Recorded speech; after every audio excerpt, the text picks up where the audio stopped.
사회적으로 핫한 이슈를 키워드로 알아보는 핫키워드 시간입니다. 이민재 캐스터 안녕하세요. 안녕하세요.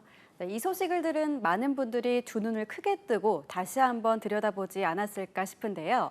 바로 다음 달 엿새간 이어지는 연휴가 생길 수도 있다는 소식입니다. 이 기사가 떴을 때 메신저로 공유한 직장인들 많을 것 같은데요. 네, 맞습니다. 이런 기쁜 마음 결실을 볼 수 있을까요? 정부가 오는 10월 2일을 임시 공휴일로 지정하는 방안을 검토하고 있는데요. 이렇게 되면 추석 연휴부터 개천절까지 6일 동안 황금 연휴가 이어지게 되는 건데 핫키워드에서 짚어보겠습니다. 여기서 가장 궁금한 건 언제쯤 확정이 날까 하는 점인데요. 네, 맞습니다. 대통령실에 따르면 오는 10월 2일을 임시 공휴일로 지정 논의에 들어간 상황인데요. 다음 달 28일 시작하는 추석 명절과 10월 3일 개천절 사이 징검다리 휴일을 빨간 날로 바꿔 6일간 황금 연휴를 만들고요. 그 주에 사흘 더 휴가를 내면 한글날인 9일까지 무려 12일의 장기 휴가도 노려볼 수 있게 되는 겁니다. 여당인 국민의힘이 경기 활성화와 내수 진작, 국민 통합 등을 이유로 먼저 건의해 정부가 고민에 들어간 상황입니다.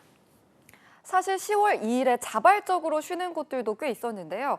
이번엔 좀 더 많은 이들이 쉴 수 있게 될까요? 네, 그렇습니다. 10월 2일에 자발적으로 쉬는 기업이 많고 학교도 재량 휴무를 권장하는 등 사실상의 연휴로 인식되는 상황입니다.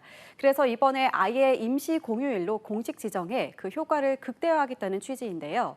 국무회의의 심의 의결 절차가 필요한데 현재로서는 다음 달 12일 윤 대통령 주재 국무회의에서 통과될 가능성이 크다는 전망이 우세합니다.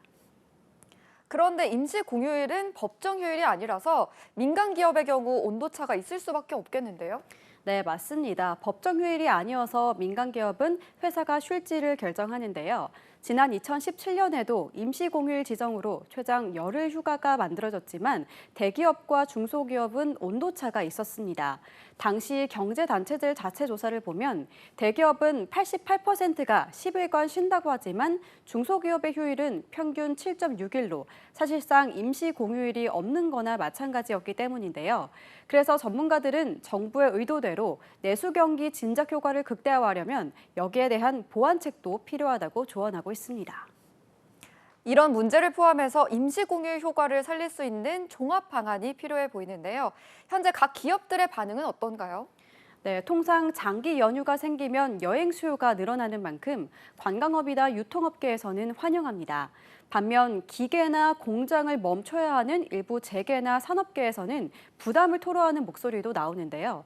하지만 이번 임시 공휴일 지정에 대해서는 재계 등에서도 긍정적인 반응이 나오고 있습니다.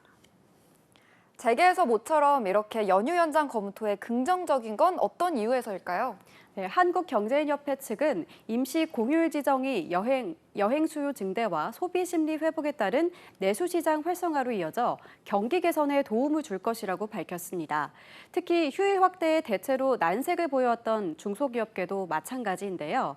한국중견기업연합회도 내수 진작을 해야 경제가 살아난다고 보고 환영을 나타냈습니다. 이렇게 모두의 바람처럼 임시 공휴일 지정이 현실화할 경우 이런 효과가 나타날까요? 네, 맞습니다. 현대경제연구원은 4조 원 정도의 생산 유발 효과가 나타날 것으로 전망했는데요. 폭우와 폭염 등으로 여름 휴가를 제대로 떠나지 못한 이들이 많은데 관광 분야를 중심으로 소비에 플러스 효과가 크리라고 전망했습니다. 네, 올해 추석 황금 연휴로 더 즐겁게 보낼 수 있을지 벌써 기대가 되는데요. 지금까지 핫키워드 이민재 캐스터였습니다. 고맙습니다.